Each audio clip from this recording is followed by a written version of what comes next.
The first March on Washington was planned during the Second World War, and it was called off at the last minute. And so the organizers of the 1963 march had it in mind during that entire period that they would need to revive this idea of a march, and they talked about it pretty constantly for that period. And then starting in 1962, they thought that for a number of reasons, this was the time to actually put it on. So it was a march that was very long in the planning and well thought out, and finally carried forward. Why was that first march canceled? And what was the focus of that first march? Well, I think it's important for understanding actually the march that actually happened to know what that first march was about and why it was called off. The first march was called. It was actually just before the United States entered the Second World War. So the war was happening in Europe and in Asia. This was before Pearl Harbor. The U.S. was officially neutral.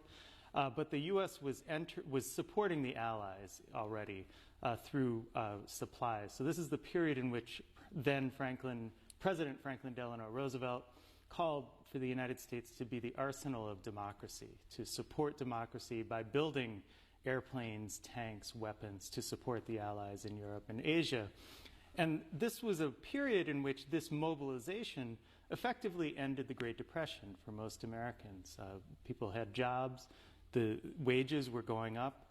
But for African Americans who were shut out of those jobs in those defense industries, this was a really horrific contradiction, right? Here we are fighting for democracy in Europe and Asia, and African Americans are shut out of these jobs at home. And this was sort of the central point to a whole array of injustices that African Americans were facing, ranging from not being able to get jobs to being shut out of the armed forces when they could get into the armed forces, put into menial jobs and segregated in the ranks. And of course, in much of the country, deprived of the right to vote, to run for office, segregated in public spaces and schools. And so A. Philip Randolph, who at the time was perhaps the most widely known African-American leader. He was a union leader and a civil rights leader. And he called for this march in 1941 to protest this contradiction in the arsenal of democracy. So they were demanding equal access into the armed forces. They were demanding equal access to defense jobs, the right to vote, a whole array of demands. And it was the reason it was called off was at the last minute. Initially, President Roosevelt refused to meet with A. Philip Randolph. He refused to meet any of these demands. He said, we cannot integrate the armed forces at a time when we're under a national emergency. We cannot force private companies to hire people. We can't tell them about their employment decisions. And so he said, we can't meet your demands.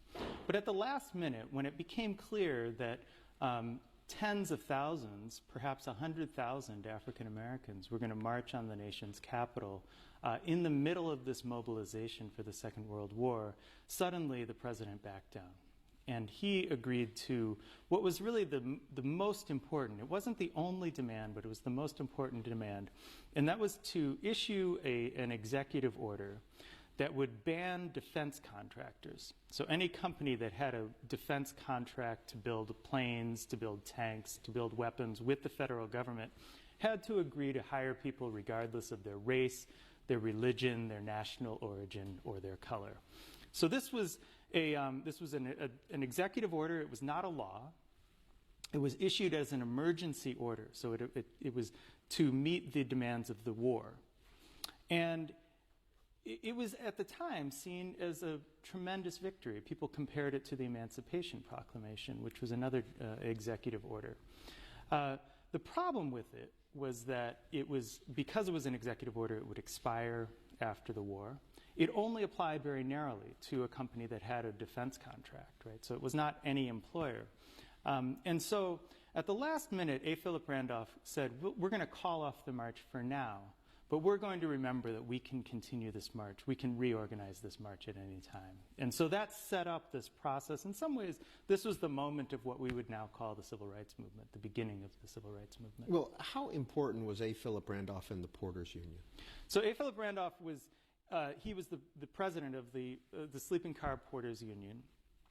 This was a union of African-American workers who had been denied entry into the other railway unions, which were the most powerful unions in the country. And these unions excluded African Americans. They also excluded women from their membership.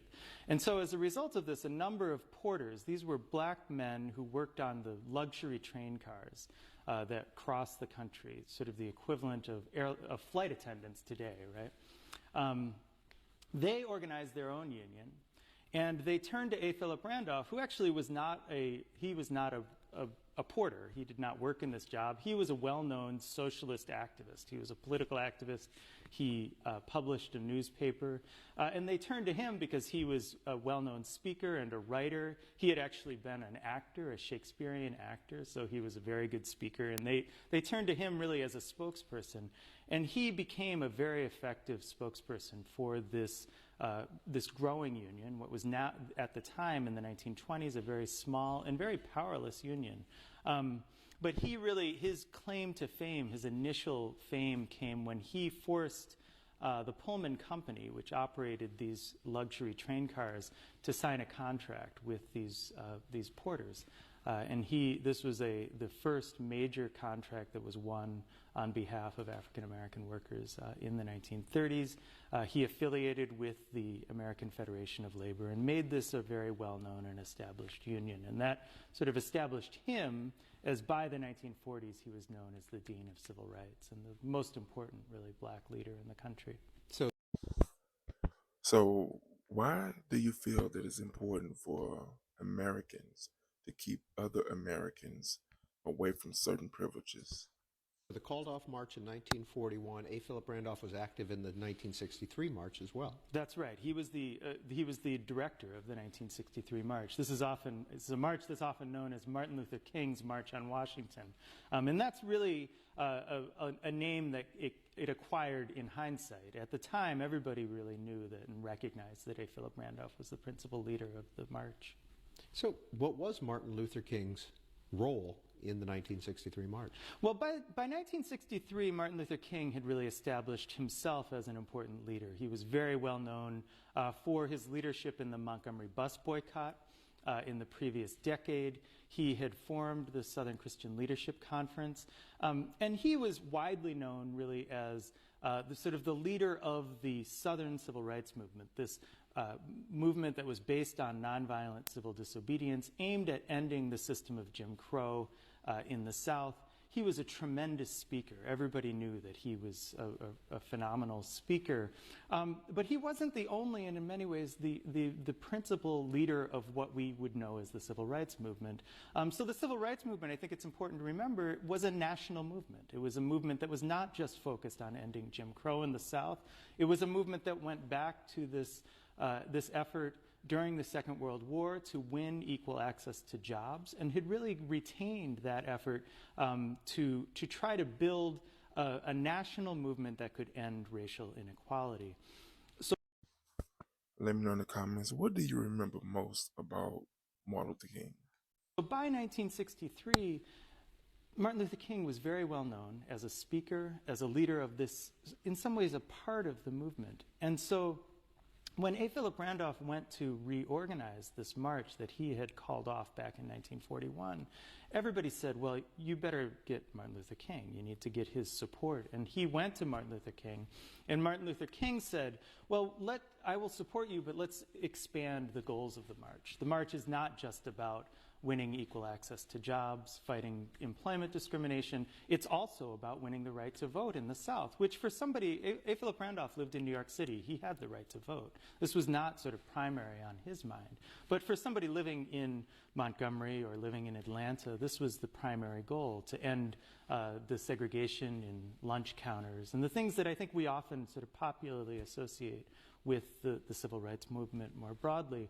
So that's where actually the slogan for the 1963 march came from. This was a march for jobs and freedom. And in some ways, this was a merging of these two, a sort of northern wing and a southern wing. The northern wing being emphasizing jobs and access to economic justice, being rooted in the labor movement, like the Brotherhood of Sleeping Car Porters, and then freedom coming from the southern wing, arguing for voting rights, arguing for desegregation, access to schools, to public spaces. And in that wing, that Martin Luther King was the most important and most prominent figure in that march. So the march was a merger of these two. In the actual day of the march, Martin Luther King's role, I think, was also interesting. He was the last of 10 speakers. The first was A. Philip Randolph, who really opened by setting the tone. He explained what they meant by this being a march for jobs and freedom. He explained the importance of ending discrimination, but also of fighting for economic justice, for winning jobs for everyone, for winning living wage jobs, raising the minimum wage. And he really set out that connection between jobs and freedom. This was sort of a mantra that was repeated throughout the day. And all of the other speakers really took up that connection and talked about the connection between economic justice and racial equality, between jobs and freedom. And it's interesting, I think, and important to remember, by the time Martin Luther King came to the stage, people were worn out. People had heard this. How long had it been going on? This had been going on for over 2 hours, and that was just the event at the Lincoln Memorial. Before this, there had been a march. There was an actual march.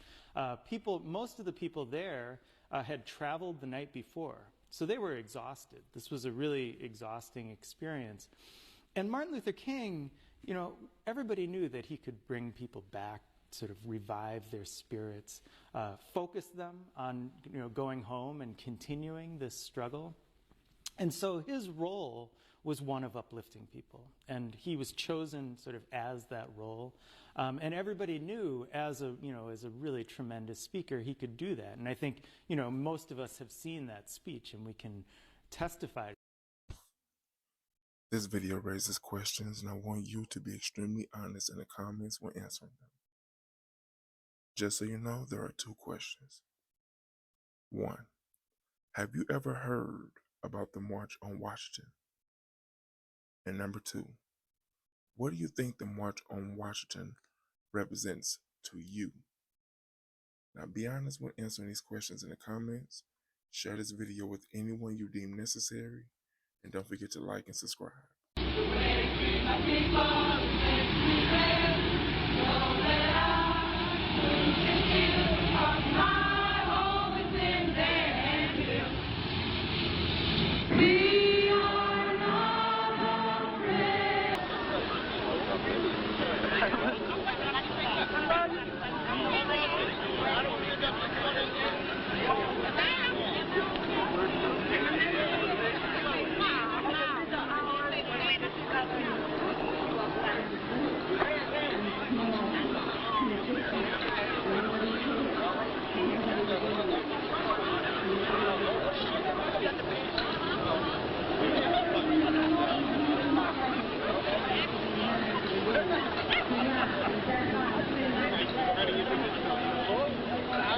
Delegation.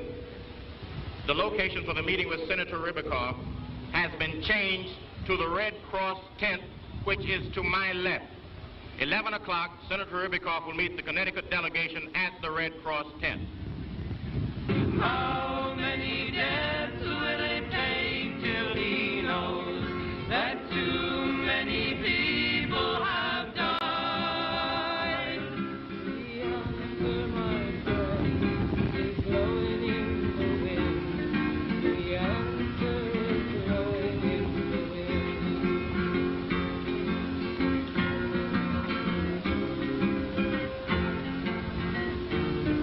The answer is blowing in the wind.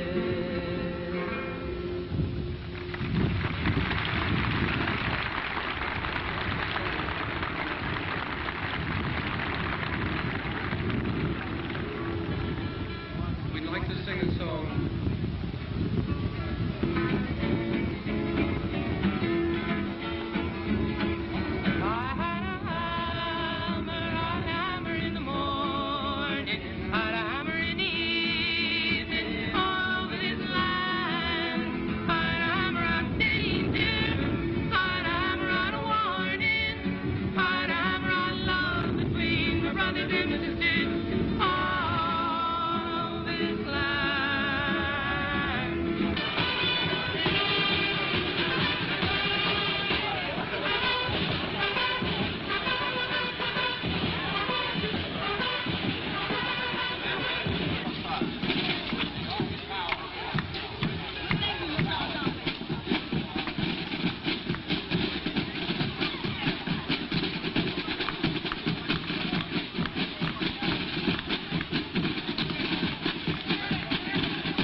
demonstrators to meet me in front of us.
We're going to walk together. We're going to stand together. We're going to sing together. We're going to stay together. We're going to moan together. We're going to groan together. And after a while, we'll say, freedom, freedom, freedom now.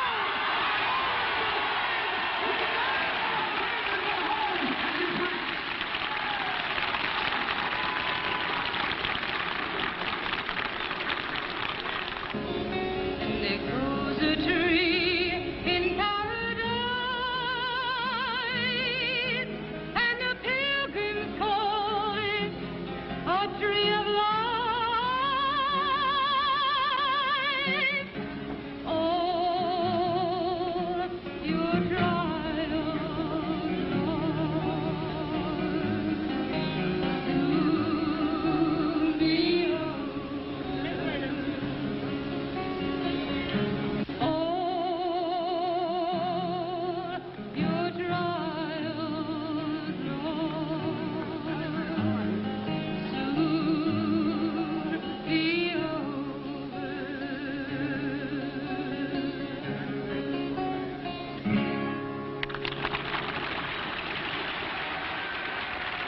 I give you Mr.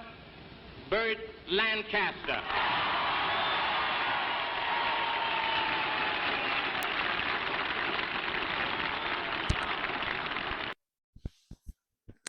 For those of you that know the answer to this question, give this video a thumbs up.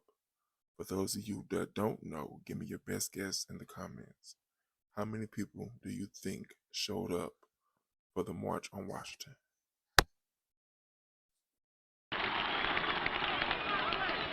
All Americans traveling no matter where in the world today are in the position of ambassadors and are very often made bitterly aware of our country's reputation. It is not easy to be an American abroad, nor is it easy to make coherent to those who are not Americans the nature and the meaning of our struggle. And we are therefore forever indebted to those Americans represented by the March on Washington movement for giving us so stunning an example of what America aspires to become, and for helping us to redefine in the middle of this dangerous century what is meant by the American Revolution. We recognize that it is not only in America that the battle for freedom and dignity of peoples is being waged. The struggle toward freedom on the part of the previously subjugated is occurring in capitals and villages all over the world. It is on our awareness of what this struggle means and in the degree of our dedication to it that our futures and the future of the world depend.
we know is democracy.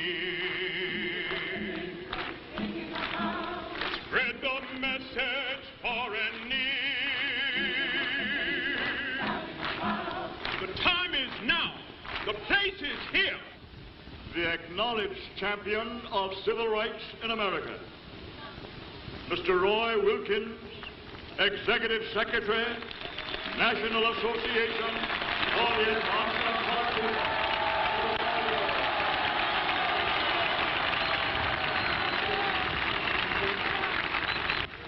I want some of you to help me win a bet. I want everybody out here in the open to keep quiet.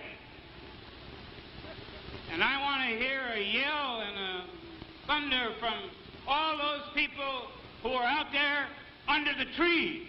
Let's hear you.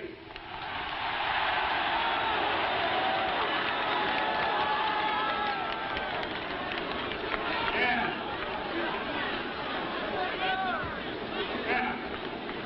There's one of them in the tree.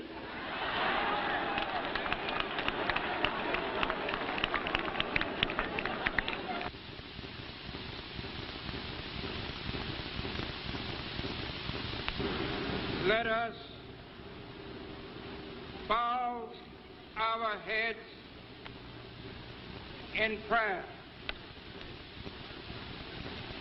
God of history and of all mankind, God of Abraham and Moses, Amos and Isaiah, Jesus and Paul, God of our weary years, God of our silent tears, pour out thy benediction upon the United States of America. Pour it out upon President Kennedy,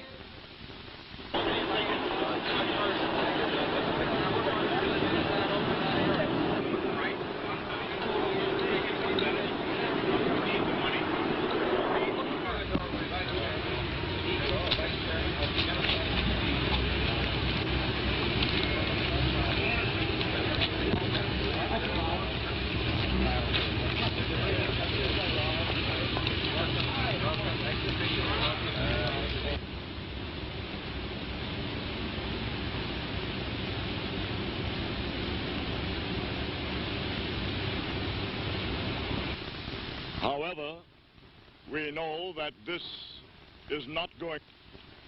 We believe that it's going to have its effect on the image of our country all over the world, because it will indicate that not only are Negroes struggling to achieve a transition from second-class to first-class citizenship, but that our white brothers and sisters are marching arm in arm with the Negro citizens of the country for the purpose of achieving this objective. And consequently, this is and has been a great American experience. I think it... Roman Catholic group interracial commission, which was represented here, that we, I think, proved that our judgment was right. The thing we wanted to do was to get in behind the leadership of the Negro community. Clearly, the religious leader of this occasion was Martin Luther King, and we are proud to have served behind and strengthening the witness that he's been carrying. The other thing is that we did produce a non-segregated march. Find the answers in the light of reason. Can we be certain that the apostles of hatred will not search for the answers in the darkness of night? And I believe that the real significance of what we have started here today is that we have laid the groundwork for the building of a functioning, broad coalition of Americans from all walks of life, from all points of view, from all races and creeds and color, who can carry on not only the common struggle to achieve an effective and meaningful civil rights legislation, but who can do this practical work, the day-to-day job of fighting discrimination in education, in housing, in employment, in public accommodations. And I think this is the true significance of what we have started today. Pleasure now to present the moral leader of our nation, one who has conducted a massive moral campaign in the southern area of the nation against the citadel of racism, Dr. Martin Luther King, Jr. Thank you, Mr. Randolph. I would simply like to say that I think this has been one of the great days of America. And I think this march will go down as one of the greatest, if not the greatest, demonstrations for freedom and human dignity ever held in the United States. This video raises some questions, and I want you to be extremely honest in the comments when answering them. And just so you know, there are two questions. Number one, do you think you would have participated in the March on Washington? And number two, do you think your family participated in the March on Washington? Now, please be honest when answering these questions in the comments. Share this video with anyone you deem necessary, and don't forget to like and subscribe.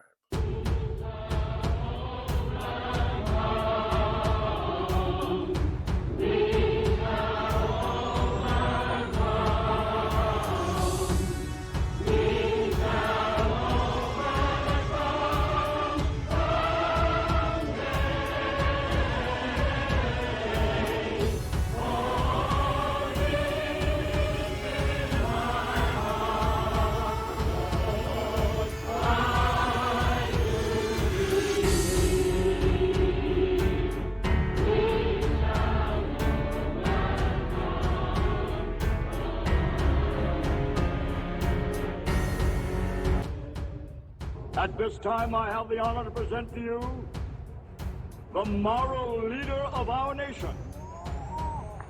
I have the pleasure to present to you Dr. Martin Luther King, Jr.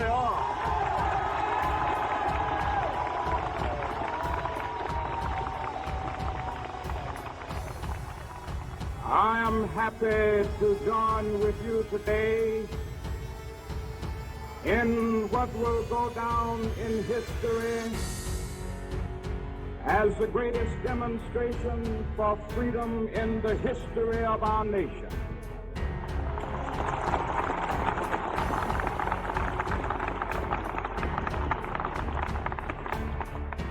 Five score years ago, a great American in whose symbolic shadow we stand today signed the Emancipation Proclamation. This momentous decree came as a great beacon light of hope for millions of Negro slaves who had been seared in the flames of withering injustice. It came as a joyous daybreak to end the long night of their captivity. But 100 years later, the Negro still is not free. 100 years later, the life of the Negro is still sadly crippled by the manacles of segregation and the chains of discrimination. 100 years later, the Negro lives on a lonely island of poverty in the midst of a vast ocean of material prosperity. 100 years later, the Negro is still languished in the corners of American society and finds himself in exile in his own land. And so we've come here today to dramatize a shameful condition. In a sense, we've come to our nation's capital to cash a check. And the architects of our republic wrote the magnificent words of the Constitution and the Declaration of Independence. They were signing a promissory note which every American was to fall heir. This note was the promise that all men, yes, black men as well as white men, would be guaranteed the unalienable rights of life, liberty, and the pursuit of happiness. It is obvious today that America has defaulted on this promissory note insofar as her citizens of color are concerned. Instead of honoring this sacred obligation, America has given the Negro people a bad check which has come back marked insufficient funds.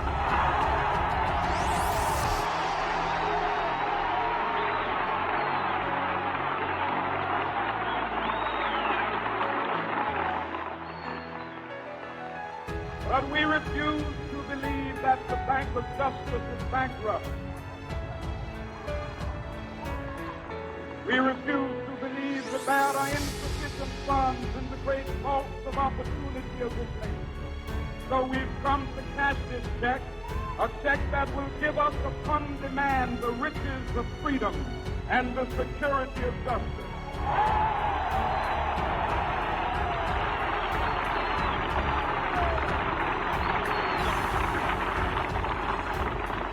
We have also come to this hallowed spot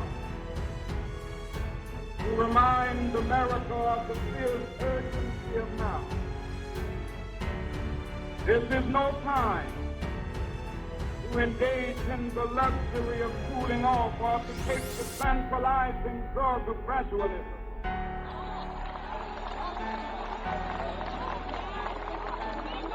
Now is the time to make real the promises of democracy. Now is the time to rise from the dark and desolate valley of segregation to the sunlit path of racial justice. Now is the time to lift our nation from the quicksands of racial injustice to the solid rock of brotherhood. Now is the time to make justice a reality for all of God's children. It would be fatal for the nation to overlook the urgency of the moment. This sweltering summit of the Negro's legitimate discontent will not pass until that is an invigorating autumn of freedom and equality. 1963 is not an end, but a beginning.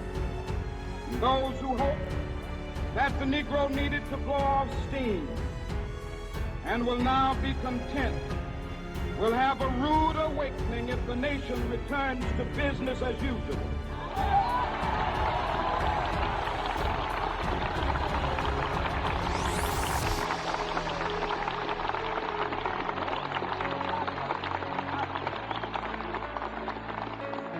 There will be neither rest nor tranquility in America until the Negro has granted his citizenship rights. The whirlwinds of revolt will continue to shake the foundations of our nation until the bright day of justice emerges. But that is something that I must say to my people who stand on the warm threshold which leads into the palace of justice. In the process of gaining our rightful place, we must not be guilty of wrongful deeds. Let us not seek to satisfy our thirst for freedom by drinking from the cup of bitterness and hatred.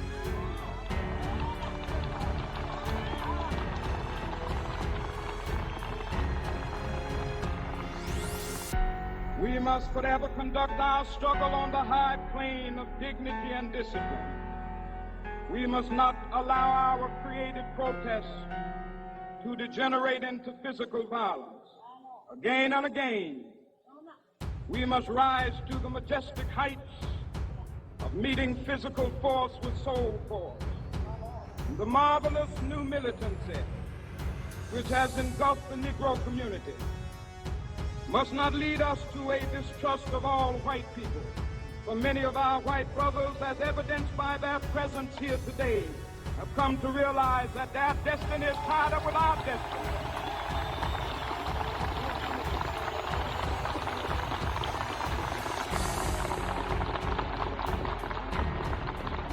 And they have come to realize that their freedom is inextricably bound to our freedom. We cannot walk alone. And as we walk, we must make the pledge that we shall always march ahead. We cannot turn back. There are those who are asking the devotees of civil rights, when will you be satisfied? We can never be satisfied as long as the Negro is the victim of the unspeakable horrors of police brutality. We can never be satisfied as long as our bodies, heavy with the fatigue of travel, cannot gain lodging in the motels of the highways and the hotels of the city.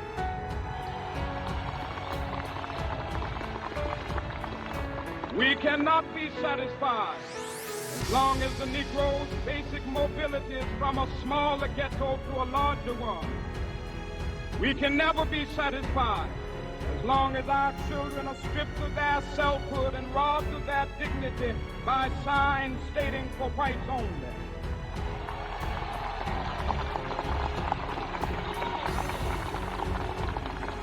We cannot be satisfied as long as a Negro in Mississippi cannot vote and a Negro in New York believes he has nothing for which to vote.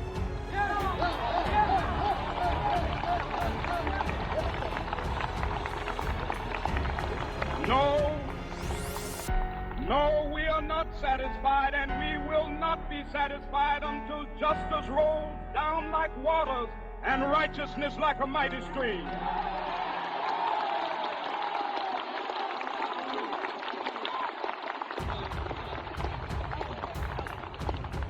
I am not unmindful that some of you have come here out of great trials and tribulations.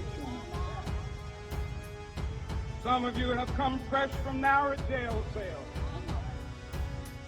Some of you have come from areas where your quest for freedom left you battered by the storms of persecution and staggered by the winds of police brutality.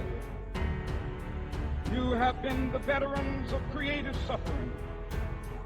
Continue to work with the faith that unearned suffering is redemption. Go back to Mississippi. Go back to Alabama. Go back to South Carolina. Go back to Georgia. Go back to Louisiana. Go back to the slums and ghettos of our northern cities. Knowing that somehow this situation can and will be changed. Let us not wallow in the valley of despair. I say to you today, my friend,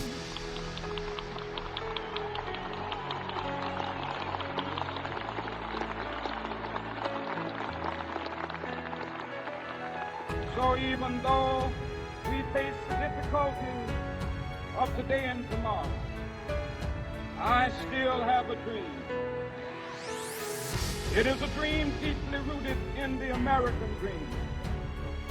I have a dream that one day this nation will rise up, live out the true meaning of its creed.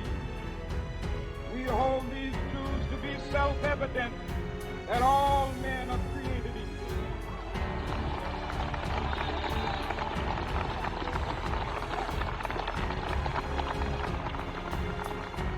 I have a dream that one day on the red hills of Georgia, sons of former slaves and the sons of former slave owners will they be able to sit down together at the table of brotherhood. I have a dream that one day even the state of Mississippi, a state sweltering with the heat of injustice, sweltering with the heat of oppression, will be transformed into an oasis of freedom and justice. I have a dream My poor little children will one day live in a nation where they will not be judged by the color of their skin, but by the content of their character. I have a dream today.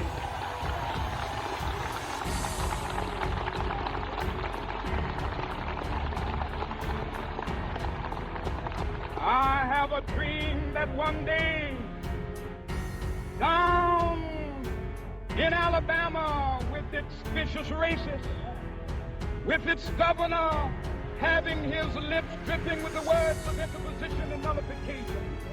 One day right there in Alabama, little black boys and black girls will be able to join hands with little white boys and white girls as sisters and brothers. I have a dream today.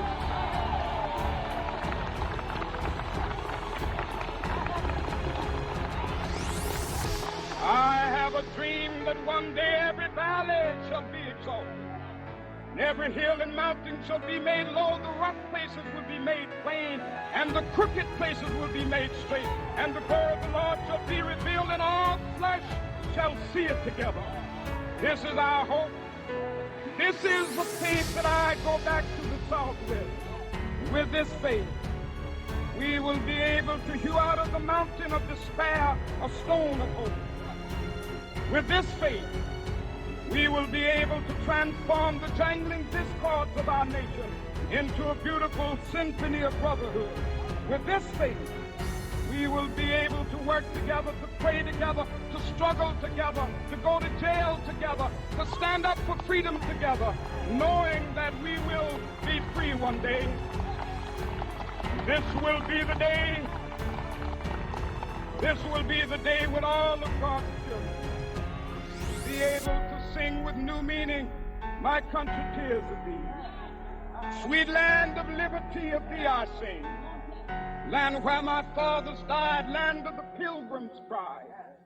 From every mountainside, let freedom ring. And if America is to be a great nation, this must become true. So let freedom ring. From the prodigious hilltops of New Hampshire, let freedom ring. From the mighty mountains of New York, let freedom ring. From the heightening Alleghenies of Pennsylvania, let freedom ring. From the snow-capped Rockies of Colorado, let freedom ring. From the curvaceous slopes of California. But not only that, let freedom ring from Stone Mountain of Georgia. Let freedom ring from Lookout Mountain of Tennessee. Let freedom ring from every hill and molehill of Mississippi, from every mountainside. Let freedom ring. And when this happens, when we allow freedom ring, when we let it ring from every village and every hamlet, from every state and every city, we will be able to speed up that day when all of God's children, black men and white men, Jews and Gentiles, Protestants and Catholics, will be able to join hands and sing in the words of the old Negro spiritual, free at last, free at last. Thank God Almighty, we are free at last.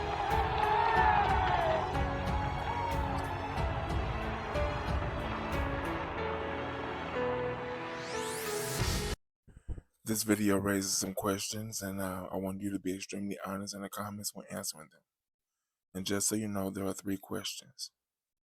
Number 1, before this video, did you know who Martin Luther King Jr. was? Number 2, did you agree or disagree with Martin Luther King Jr.'s philosophy?